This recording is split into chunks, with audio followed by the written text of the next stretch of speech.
I think it was so great because till then I was working in this French fine dining restaurant. And for me to have this transition from that to Momofuku for me, it's very liberating and free and open. This is Taste. I'm your host, Matt Rothbard.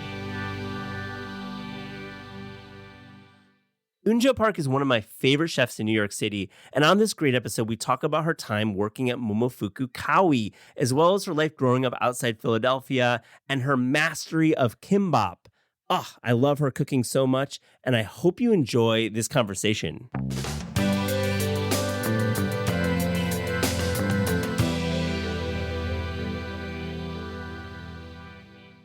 Eunjo Park, welcome to This is Taste. So great to see you. Thank you, Matt. Thank you for having me. I'm excited to catch up. We've been, DMing and texting and you're part of Korea World, and we'll get into your amazing participation.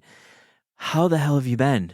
Great. I moved back to New York 2 years ago. And then I've been private chefing and taking it slow and taking care of myself. Yeah, we can get a little bit into the private chefing world. That's a whole universe that's so fascinating.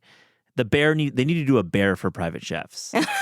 Wouldn't you agree? Yes. And you know what's crazy is that private chefing, I think it used to be not something that chefs are not proud of. But now with social media and TikTok, it's very out there. And it's cool to see how the private chefing world is now kind of more visible. Yeah, so definitely. Cool. It's definitely a very, up in like DJ Khaled's Graham, his chef is up there now. Mm-hmm. So we were talking off mic. I'm going to Don Don tonight, which is a brand new Korean restaurant. And it seems we can talk about the landscape in New York. There's always new openings. It's such an exciting time. And you're like, yeah, you agree. It's definitely exciting time. I think the Korean food, the modern Korean food especially, is booming, especially in New York City. It's really cool and fills my heart to see all this younger generation of Korean chefs or Korean American chefs defining their identity through their version of Korean food. So it's really fun. It's so fun to follow, and it seems like right now there aren't any rules, right? I mean, there are rules, meaning like economic rules. You got to make money. But like places like Ari Ari, which I don't know if you've been there. I've been there. That place very is fun. Really fun. It feels like it could be like Songsu or Hanam in Seoul, a cool Seoul neighborhood. But it also has an incredible long line and hard to get into. What are some other places that you're interested in right now? I mean, Ari Ari is part of the Hen Hospitality. Right. I think Hen Hospitality is really crushing with all these small concept restaurants. Yep. And I think they're all very thoughtful too, bringing very traditional one from Korea and mixing it in here. Have you been to 옥동식? I have. So 옥동식 is gamtang, right? Or 돼지곰탕. Right. I think it's really cool to have like a Korean restaurant focuses on just like one type of food. Yeah. And hope to see more of it. Yeah, that restaurant, does the bone broth, but then it has incredible mandu as well. I love the mandu there, and then a little bit of like beju kimchi or some kind of kimchi, mu kimchi. But it's an exciting time for modern chefs. It is very exciting time. And to be very honest, it excites me to see all these chefs thriving. And part of me, there's a little ache in me because I'm not part of it yet. So hoping it's definitely encouragement as, someone who used to be part of that community. And now I'm in a very, separate or by myself in a private chefing area. As a Korean chef, not being part of, but seeing as an outsider, it's inspiring at the most. Completely. And I hope it encourages a lot of younger generation, not just Korean, but any different ethnic other than this fancy European chefs, I see a lot of Taiwanese chefs thriving, Chinese chefs, Filipino chefs, so it's really cool. I want to set some context here because it's important when we're talking about the modern scene. What you were doing at Kāwi, when you opened it, it was Momofuku's first Korean restaurant, like legit Korean restaurant. And that's a word that we can talk about. But in 1 year, and you closed because of the pandemic, I'm very sure you would have still been here. Kāwi would have still been here without the pandemic. In 1 year, you became a Food and Wine Best New Chef, which I think outside of a beard is the highest honor you can get. You were on Pete Wells' Top 10 Restaurants of 2019 and Eater's Best Restaurants of 2019. This restaurant was amazing. I got to go 3 times, and I remember each meal vividly. One time I went with Akira Kudo, and we sat at the counter, and we had all your kimbaps, and it was so cool to try your food. But I want to ask you about Kāwi. Did you feel when Dave Chang asked you to be the chef there that you were going to do something that would become this? Well, to talk about Kāwi, it brings back a lot of emotions. And actually, Kāwi closed 1 day before our anniversary. So we had a nice 364 days of operation. Oh, jeez. And you worked 364 of those days. We work a lot. Yeah, you did. When Chef Dave and I had our first conversation regarding his upcoming project in Hudson Yards, I remember sitting down talking to him, and I didn't take it seriously, to be honest, because it was such a huge project with a lot of money. And I just didn't think I was ready to take that role because, professionally, I've been cooking more than 10 years at that time. But I've deliberately avoided being a sous chef because I just loved being a line cook and learning, and I wanted to travel, just learn different cuisines. So for him to ask this person who has no managing skills to run this giant project, I thought he was crazy. I thought he lost his mind. It is an interesting dilemma when he sees someone with such talent working the line, and you worked at Co for almost 3 years. You worked at Thomas Keller, and we'll get into a little bit about that time.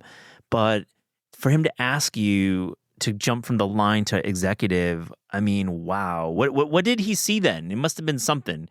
That's the biggest reason why I decided to take it, although I knew I wasn't ready. I'm a very self-conscious person and insecure person, and I'm sure if Dave didn't reach out, I'd have never considered that I'll be ready to take that kind of a role. But to have Chef Dave, who I worked for and consider as a mentor, to believe in me to even offer that position, I figure he saw something that maybe I didn't see in myself yet. So although I didn't believe in myself, I decided to believe in him for him believing in me. Let's go over some of those early menu items when you opened, because I feel like, wow, you were doing, of course, multiple kimbaps, but you were also doing large format jungals, and you were doing, I think, some incredibly detail-oriented protein courses, mostly beef. And it felt right in Hudson Yards. I think that's why many of the critics gave you lots of praise, because there were a lot of bad restaurants in that place, in that mall. Really not a great restaurant scene happening in Hudson Yards, but Kāwi was the one shining light in that mess there. What were you cooking there that was so, I think, I'm going to say influential, and it goes back to the earlier conversation about the young chefs and making New York the most exciting Korean-American restaurant scene right now. But what were you making? Well, when I was finally on board, and I think first thing we did was, what's the name going to be? We we knew nothing about what it was going to turn out to, but we knew it was going to be somewhat Korean. And we finally decided with the name Kāwi, which means scissor in Korean. And scissor in Korean cooking is such an instrumental tool, not just in the kitchen, but also in dining room. So starting with the name Kāwi and how we can incorporate that with tableside service. And so we used to cut rice cakes with tableside service, of course, the noodles. Naengmyeon. Yeah. But also Kāwi is another take on 가위바위보, which is rock, scissor, paper. Okay. So it's kind of like playfulness in there. And the food ended up being I want to say it was a reflection of my identity, which was Korean American. Mhm. I'm a Korean immigrant from Korea to States when I was 11, struggled with the culture, especially with language. And I think I've always been in that gray area, feeling very lost, like not fitting in Korean society or American society. And I thought that was my weakness. Mm. But cooking with Dave to create this restaurant, it was almost like finding my identity as well, because through cooking what I grew up with, and it's not always Korean food, so 11 years in living in Korea, and rest of it I grew up in States. So I do feel very strong on both culture, and to make that make sense to me, to create, like bringing it in together. Um, and there was Kawi. We did a lot of like a fun, playful things with kimbap, rice cakes that we extruded in house. I know. You making your own rice cakes for duck. I mean, like making your own rice cakes. Duck is so difficult, and you were doing it there. I mean, I got only into like the fresh duck when I was working in Korea, and you go to this duck is the house where they make it, and when you try their fresh extruded rice cakes, it's another level. It's not just chewy, but it's different type of soft chewiness that it is so good. And if I wanted to use rice cakes in the menu, I for sure wanted to make the best rice cakes to start with, to showcase that, there are better rice cakes that other than the ones that you can buy from H Marts. Did you ever have the rice cakes at Arang on 32nd Street? Those oversized. Do you remember that place, that Pocha? Did you ever No, go I there? don't think so. They had these amazing rice cakes that were like triple the size of normal duck. Oh, really? And it was like made with cheese. It's like one of my favorite dishes. How were the numbers at Kawi in March 2020? Were you doing all right? No, I remember beginning of March. Everyone was confused, not knowing what's happening, because Right. the news were starting to come up and it was getting more serious, and mall was empty. I remember our like last week before we closed the reservation, we had like 4 covers for the lunch and less than 20 covers for dinner. And we closed on the 14th, but our last service I think was on 13th, and not realizing that it was the last service. Yeah. Friday the 13th, March 2020, very famous day. I think we've talked about in the show. It's like the day everything shut down. I think a lot of us had final meals that day. I recall vividly where I was in Brooklyn. What was that last service like? Your last time cooking at Kawi, this restaurant that will always live as a legend in the history of New York dining. It was just like any other day, like, cause I didn't know. No one knew that this was gonna be the last time we'll be cooking in the restaurant. Wow. We thought, or I thought personally, okay, this seems pretty serious, that maybe month or two we'll come back. So our kitchen was still packed with containers of kimchi, pickles, freezers full with, frozen crabs. So we were ready to take a break because we gave all the produce to the team, but we were also ready to come back within 2 months. Oh, right. It was like the short, we're going to be right. We'll see you in a bit. Yeah. Like it's going And like that was summer. it. That was it. Wow. We can move on from Kawi, but I think I'm glad that we could get that down, the kind of brief but important history of Momofuku Kāwi. And now Momofuku doesn't have much of a presence in New York. I think Momofuku Sam closed down at Seaport. I know you worked there a little bit after you left Kawi. And then news recently that Momofuku Ko is I know you're making a face of sadness, is no more. Tell me about your time at Ko. From bottom of my heart, working at Ko as a line cook was highlight, as a line cook. I had such a fun time there with really talented chefs. I think it was so great because till then I was working in this French fine dining restaurant. And for me to have this transition from that to Momofuku, for me, it's very liberating and free and open. And especially working at Seoul where you're serving and cooking right in front of the guests and seeing the guest reaction. I've learned a lot. I grew more as a person too because I had to talk to people and I'm a very private person. Um, and it definitely boosted my confidence and wanting to learn more about what I want to cook, which is Korean food. So like at that time, Dave Chang was working there. Sean Gray was working there. Chef Dave was around. Well, around, right. Yeah, but it was Sean Gray and Josh Pinsky. Right, Josh Pinsky as well. And I think the closing of Ko is kind of inspired some very mixed like recollections of Ko's importance, and I'm not going to call it anyone because it's their take, but I feel it's strange to not give Ko its due. And when you talk about working the line at Ko, you were switching dishes daily at times. I mean, it wasn't like a lot of tasting menus where you're it's a fixed menu for a season or even a year. You're like really riffing there, right? At Ko, they gave more freedom to the cooks to create their own dishes, which came through the canapé.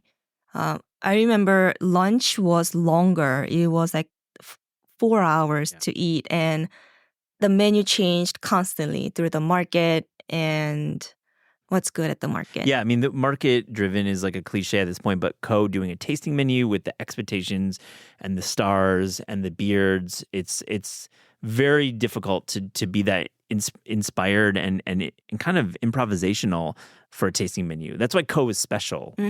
And of course, all you guys had 6 skills. Like you guys were very talented chefs. Let's go back to Philadelphia. So you moved to Korea. You moved from Korea when you were around 11, right? And you moved to Philadelphia. So I want to get a sense of what food was like when you moved to Philadelphia. And you had, you were from Korea, but you had an identity that was then starting to be rooted in America. What's the food like? In Korea, mostly raised in Seoul. But when I was in 2nd grade, my family moved to very countryside. So my grandparents can help my sister and I they can watch us while my parents, they actually had a Korean, like a Japanese restaurant. Right. So most of the time it was just my sister and I just roaming around the countryside with this neighborhood kids. And it's fondest memory where, it was very innocent. There's no internet, there's no cell phones. So it's really with the nature, like very seasonal too during fall. Like I remember just like shaking this chestnut tree for the chestnuts, ginkgo nut trees. And we would just like start a bonfire, this like elementary school kids, which is very dangerous. Yeah, right? country living there. Yeah. And then we would just roast them and eat them. And I have this really good memory. And from there, our family immigrated to Pennsylvania. I do say Philadelphia because it's very easy to say, but I'm actually like 40 minutes away. Okay. So it's Bucks County. Right. Okay. Bucks County, a little different. A little different living there. It wasn't a city life. Okay. And I have many first time eating memories. And my first meal was chicken nugget from the rest stop. And I thought it was a ketchup, but I did that, but it was not ketchup and I was so confused and it ended up being the barbecue sauce. Oh. So that was my first American food experience. A positive experience for your first time tasting barbecue sauce? I don't think so. Yeah. I think I was just shocked because I didn't know what it was. But, other than eating American cafeteria food at school, it wasn't a huge change because other than that, we ate mostly Korean at home, made by our parents. And, at that time, they didn't have H Mart. So we would drive like 40 minutes once a week to go grocery. But also we tried to eat American food. And I remember like Thanksgiving dinner, we had this amazing roasted, like golden brown turkey, but they was so dry inside. Yeah. Mashed potatoes from the box with the gravy packs. Yeah, I mean that's interesting that you would have a little bit of American food, inching in, but it was mostly Korean cooking at home. So I'd love to get a sense of what some of the dishes were that your folks were making Korean style at home. I think our family were spoiled to eat a really good Korean food in Korea. Yeah. Because my grandfather had a small farm and he would grow anything that we needed it. So even till now, they send us a giant box, I think like twice a year, with their house-made gochugaru, which is chili flakes. Amazing. They would extract their perilla oil and sesame oil and all the dried vegetable that we can soak it and rehydrate it and cook it. It felt like kind of we're still connected from Korea. Yeah. Mm-hmm. Because getting that sesame oil at the local H Mart or the version of H Mart was not the same. You can't compare it. You can't compare it from Korea when you have and it's amazing when you can actually buy Korean perilla oil. I try to seek that out myself. When did you know you wanted to go professional? When you wanted to actually go to culinary school and become a professional chef? I've always enjoyed watching or looking at the photo of cookbooks. I didn't have cable, so I watched a lot of PBS during after school. And I remember 8th grade, I took home ec class. That was my first actual experience, like cooking non-Korean food.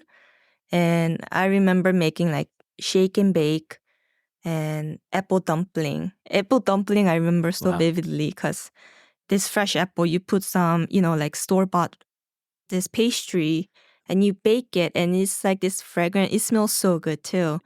And I was I think that got me into that I really want to cook. I want to learn how to cook. Were you good with your hands and have like a little bit of an artistic streak? Were you good at art? I don't think so. Interesting. Yeah, I don't think I was like that talented, or like born talented, or I was just genuinely interested. So I took vocational school in high school. You went to a vocational school. Cool. I did. And I went to CIA 3 days after my high school graduation. I just wanted to get started. Oh my goodness. Wow. 3 days you're living up in Poughkeepsie or on the campus of Hyde Park. Tell me about that experience. Did you make a lot of friends there at CIA? I met a lot of friends, but most of my classmates were a lot older. Because I think all the younger kids will be joining like 2-3 months after, because they will be taking some time after high school graduate or high school. But so I got to learn a lot from my peers as well, because they had more experience. I was the youngest of them, and met a lot of Korean chefs too. So tell me, Joe, what was your experience in restaurants before you went to CIA? You had the vocational training, but did you work at restaurants? I did. I worked 3 restaurants in high school. First one, Korean Chinese restaurant as a busser. And second one was at this like a small, very old, like an inn that's been operating for 100 years, very like a local classic Bucks restaurant. County. Yep. Yeah. And I was also a busser there, but the chef, they had 2 chefs.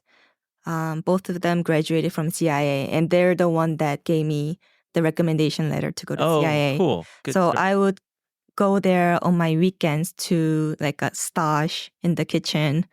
I remember making like creme brulee, basic stuff. And my senior year in high school, I worked at Bonefish Grill. Oh, cool. I was hoping that you would say a chain because, Bucks County or anywhere outside of a major city, there's a lot of chain restaurants. And many of our most talented chefs and decorated chefs started at places like Applebee's at Bonefish. So tell me, what is Bonefish? You work in the line at Bonefish? I was the garde manger. So what's that like? I'm so glad I've experienced it because it's very intense. Like during like Friday night, the ticket, it's really like rolling in, like just streaming in. You make, I think like 3 salads and then also desserts. But I remember just busy and just wanting to be with the cool kids on the hot side. But I was this high school young girl in So making you were salads. working garde-manger, but then there was like the dudes or whoever working hot. Mm-hmm. What were they like? What were these characters like? This was your first kind of kitchen experience. Mm-hmm. Is it the colorful cast of characters I would expect? We were friendly, but it was hard for me to become friends because they were also older than me. Mm-hmm. So, and I've worked maybe like 4 hours, couple days a week because I was still in school. Yeah, I remember going there after class, working service, and my parents or my dad or my sister will pick me up. Yeah. And all I wanted was go home and eat eat slice of kimchi or something. I mean, you were tired, I'm sure, Uh-huh. after a long day of school doing Mhm. classwork and then working in the Mhm. line at Bonefish. I Mhm. mean, but it clearly formed this work ethic, and also just it really started to get you thinking about restaurant culture. You graduate from CIA and you end up working for Thomas Keller Mhm. for years. You worked at a variety of jobs, but let's hear a little bit about what your time was with the TK group. Well, I spent my early 20s to mid 20s at Per Se. Heard of it? Pretty nice restaurant. Very. You know what's crazy that I still haven't eaten there. That's crazy. That is crazy. I don't eat out a lot. I want to eat there, but yeah. I have a small stomach. I'm Yeah. I'm a little worried that what's gonna happen to me if I go there. But Yeah. I would love to go there one time. I'm with you. You know, it's much respect, but it's maybe not for everyone eating that much food for a tasting menu. Per Se was really good, really hard. I've learned so much. I think I've learned how to work efficiently the most. You really need to build your self-discipline because as soon as you're clocked in and ready to go, you need to know what you're doing for the whole day because it's just you fighting with the clock because there's so much things to prep and you're always constantly thinking, okay, what's next? Okay, I have 10 minutes to do this and I have to move on to the next project. So I became more organized Yeah. with prepping. And it sounds so cliche to say, but respecting the ingredients and not just the ingredient, but also the tools that you're using in the restaurant. I remember the sign that it has it on their office. It says, treat it as your own and maybe one day it'll be yours. Oh my, that's good. That's good advice. And it's not cliche coming from you. It isn't. I mean, you're being honest. Mm-hmm. And yeah, so Per Se, I've grew so much. And after Per Se, that's when I went to Momofuku. When you're talking about fighting the clock, it's an interesting idea because, you know, it's true. We all, as home cooks, think about the clock a lot, you know, when we have to do a dinner party and got guests arriving in 90 minutes. But there's something got to be satisfying if you've beaten the clock. Oh, if you've for gotten your work done. And then you get your marking okay, done. And in prep kitchen, is that they have this thing, the sign reads sense of urgency. And I think it's so important and as a cook, to have that sense of urgency because you need it. Like you really need to push yourself, not just because you can get it done, but it's the way of hustle, you know, hustling. Is service at Per Se, I mean, prep is intense because there's so many dishes, but is service a little bit lighter or is service pretty intense? No, service is pretty intense. Wow, this career of yours, it just amazes me when I talk to chefs like yourself. It's, you know, like the harder it is, I think the satisfaction after it's more greater. Let's transition to kimbap because I was so honored to have you in Korea World and got to plug the book. I'm going to put in the show notes to pre-order. It's our book coming out next April. We write a profile of you, citizens of Korea World. You're one of our citizens, but we worked on 2 recipes for kimbap. Let me ask you, what interests you in kimbap so much? Because Kāwi had such a reputation for interesting kimbaps. I have to give full props to Chef Dave for pushing me to put kimbaps on the menu. Cool. because, when he first brought up the idea of kimbap, I thought it was cool, but I knew it's very labor intensive and I didn't know how I could incorporate in this big restaurant. So we ended up just making a kimbap section so we could have the whole station with like a 4 line cooks just dedicated with kimbaps and raw seafood. And just like the whole menu, I think kimbap, like it's something that most of Koreans grew up eating. And nowadays, there's a lot of like a chain kimbap restaurants in Korea, but back then, like only time you eat kimbap are like the fun events, like a picnic or field trip or birthdays Yeah. because it's made by your mother. It's labor intensive. And for me to take that and to create my own, I almost saw it as a blank canvas, basically.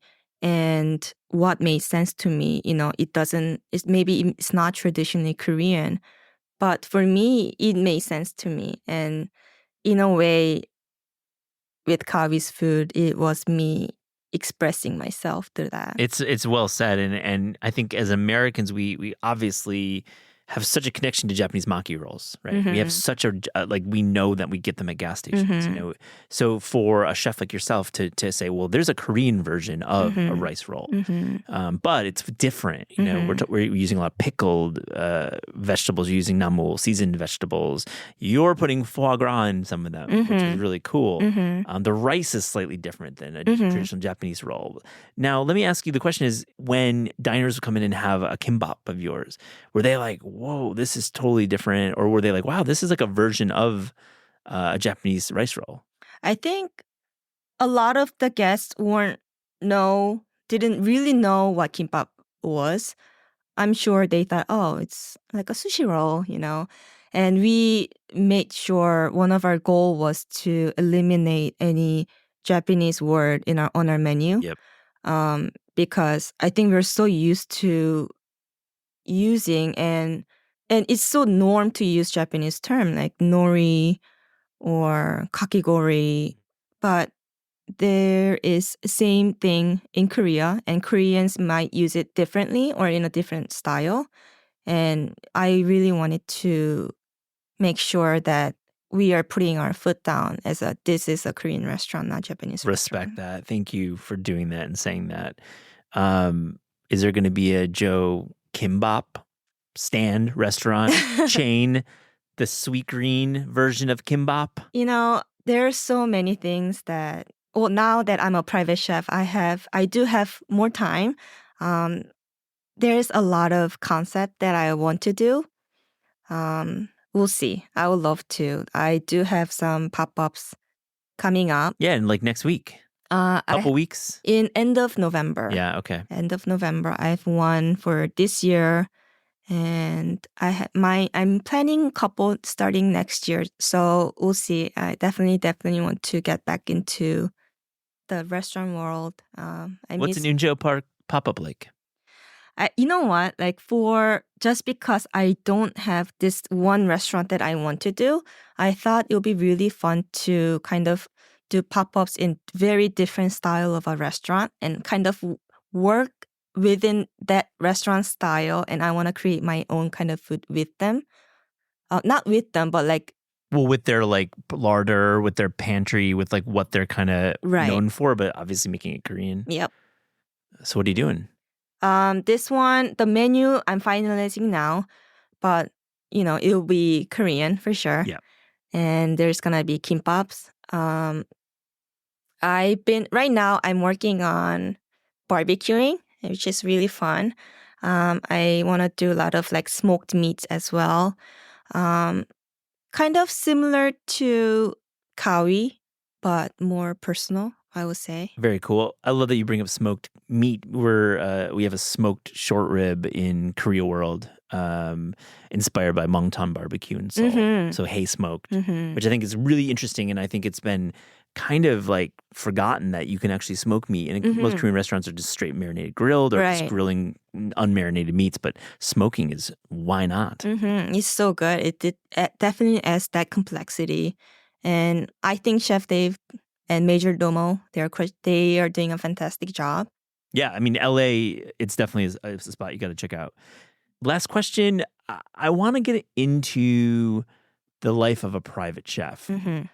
So, like, I know you can't say, obviously, who you're cooking for, where you're cooking, what city even, but, like, what is it like being a private chef for, I'm going to assume, a higher earning person? Like, to have a private chef, you have to have certain means. For sure. To bring a chef that's been working in a restaurant serving a lot of people to their own personal chef, yes, you get paid a lot more. The hours are better. But the most interesting part, or most thing that I've enjoyed so far, is when you're chef at a restaurant, you're cooking with the food that you're familiar with and cooking with the food that you want to cook. Whereas private chefing, yes, you do have your vision to how to execute, but you know, most likely it will be the food that they are asking you to make. And for me, That's the problem sometimes. for me, I've been very fortunate to work with a client that's very adventurous eater, and they are open-minded. So I got to experiment a lot of different proteins and seafood that I would never considered before.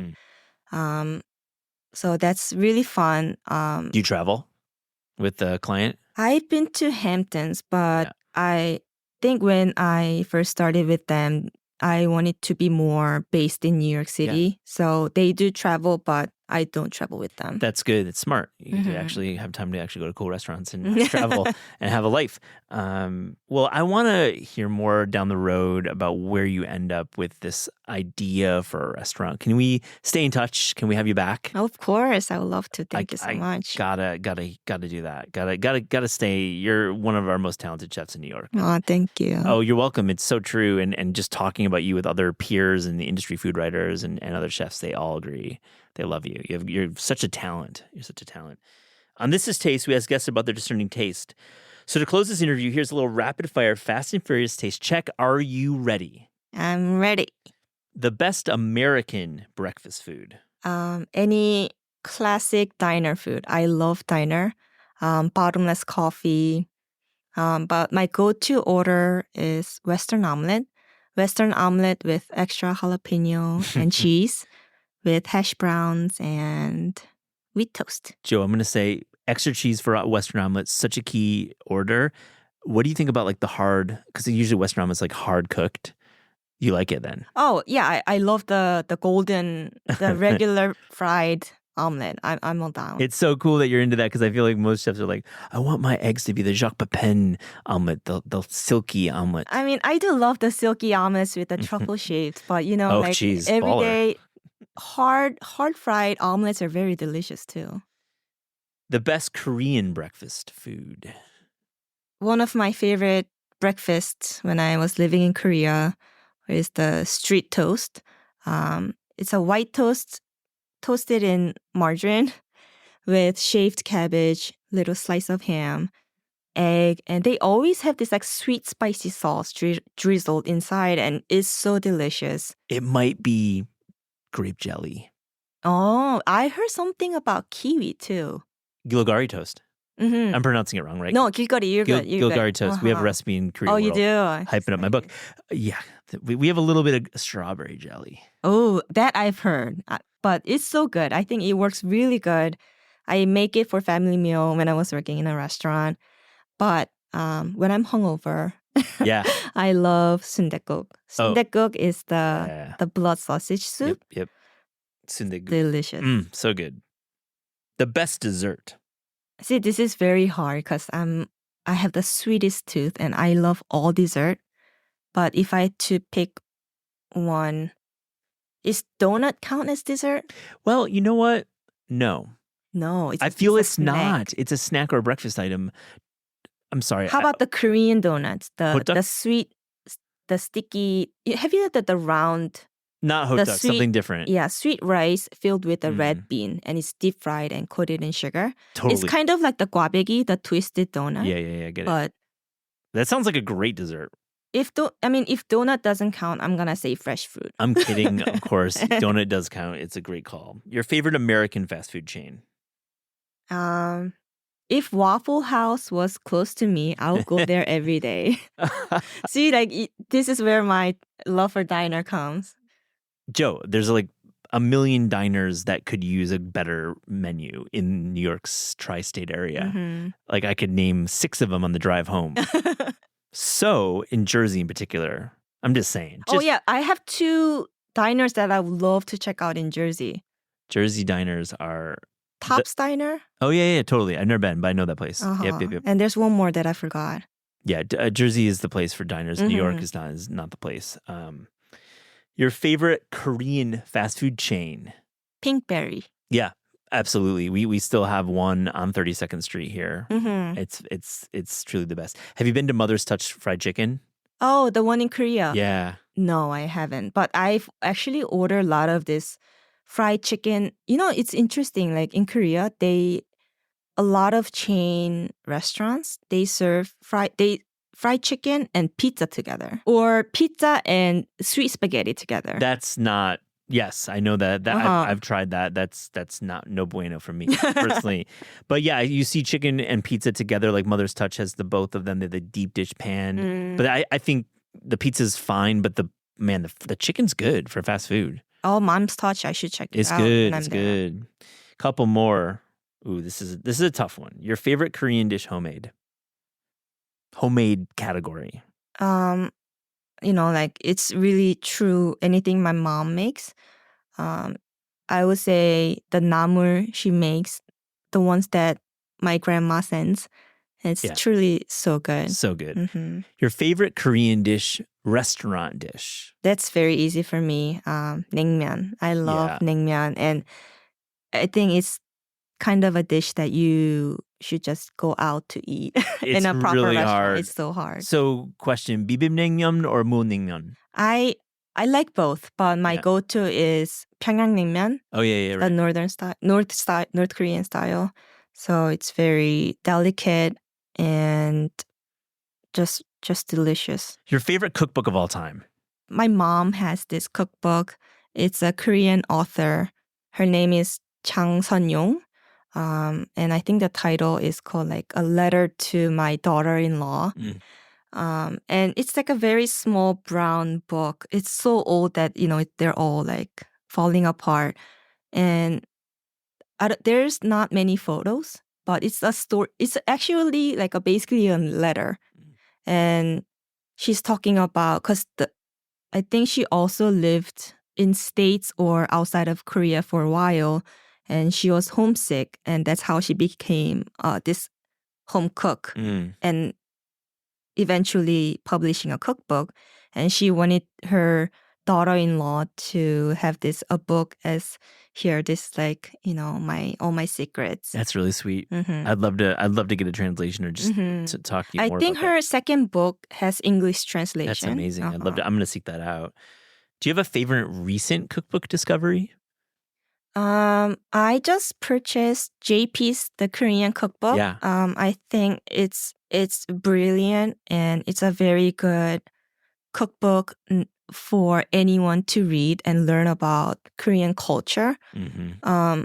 But also, not because I'm on it, I cannot wait to read Korea World. Oh, well, thank you for that.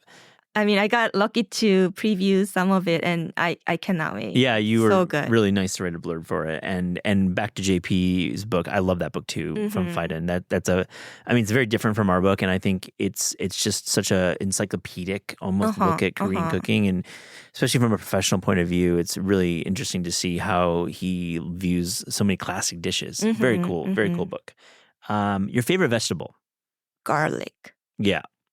Garlic. I like to eat it raw, roast. It adds nice complex flavor. The raw garlic flavor especially makes it very Korean to a lot of dishes. So, do you think about garlic where it comes from? We've got Northern California, of course, is known for garlic, but then there's like Vietnam and China has garlic too. Do you think about that? No, actually, I'm not familiar. Yeah. So I only know the basic garlic. Well, most of them don't have like tags on them where they're from. It's just like Mhm. what you get at Mhm, H Mart or at, mhm. Wegmans. I asked because I don't know either. So I was like wondering if we think about it that way. Well, when I was working in Korea, I learned that when they harvest the garlic, they put it in a sack and they age it, they dry it. Totally. Because I didn't know that you had to dry or age the garlic before eating it. Because like when you eat it right away when it's fresh, it's very hard to peel and it's almost has like a bitter aftertaste. So I think it's really cool because like, garlic, it lasts really long time too. And I think the flavor actually mellows when the longer it's like almost like dry. Perfect. Yeah. Perfectly said, because you get garlic and you're peeling it and it's like super sticky. Mm-hmm. That's can be a little bit too young. If you can feel it, the astringency, your hands smell extremely pungent. I like a little aged garlic myself. Yeah, I agree with you. Last one, your favorite sandwich. Italian hoagie. Oh my goodness. So do you put mayonnaise on it? Is it with I put both. mayonnaise? Mayonnaise and oil and vinegar. I ask little mayo on the bread and everything. I want every garnish, lettuce, tomato, onion, hot cherry peppers, oil, vinegar, oregano, pepper. Boom. I love this sandwich. So many more things to talk about. I love having you in the studio. Thank you, Eunjo Park, for joining the This Is Taste. Thank you so much. Oh, it's an honor. Thank you, Matt. This Is Taste is hosted by Eliza Abarbanel and me, Matt Rodbard. The show is produced by Shalia Harris and Pat Stango and edited by Clayton Gumbert. Theme music by Steve Rydell. Visit Taste online at tastecooking.com and make sure to subscribe to our newsletter for updates on all cool things that are happening.